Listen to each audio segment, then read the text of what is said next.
നേപ്പാൾ മിന്നൽ പ്രളയത്തിൽ 105 ഭാരതീയരടക്കം 384 വിനോദസഞ്ചാരികൾ കുടുങ്ങിക്കിടക്കുന്നതായി നേപ്പാൾ വിനോദസഞ്ചാര ബോർഡ്. ട്രാവൽ ടൂറിസം ഏജൻസികളിൽ നിന്നും ശേഖരിച്ച വിവരം അനുസരിച്ചാണ് കണക്ക് പുറത്തുവിട്ടത്.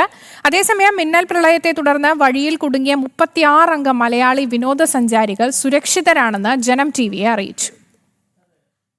നേപ്പാളിലെ മിന്നൽ പ്രളയത്തെ തുടർന്നാണ് വിനോദസഞ്ചാരികൾ കുടുങ്ങിയത്.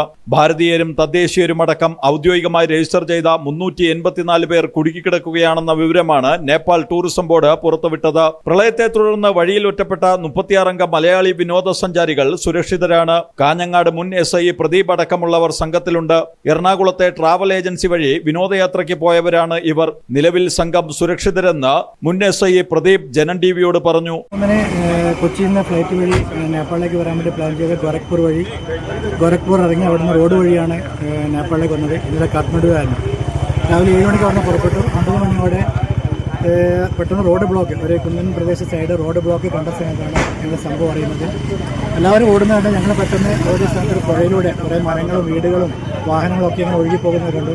അതിഭീകരമായ ഒരു അവസ്ഥയായിരുന്നു ഉണ്ടായിരുന്നത്. വാഹനങ്ങളൊക്കെ കുടുങ്ങിക്കിടന്നു.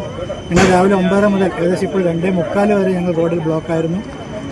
അത്രയും സമയം നമുക്ക് വെള്ളമോ പ്രാഥമിക സൗകര്യം ചെയ്യാനുള്ള കാര്യങ്ങളും ഉണ്ടായിരുന്നില്ല.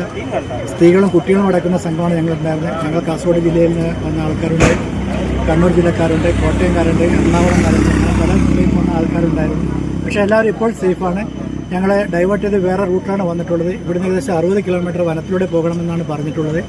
അതിനുവേണ്ടി എല്ലാവരും ഒന്ന് ഫ്രഷ് ആവാൻ വേണ്ടിയിട്ട് വാഹനം നിർത്തിയിട്ടാണ്. നിലവിൽ എല്ലാവരും സേഫാണ്.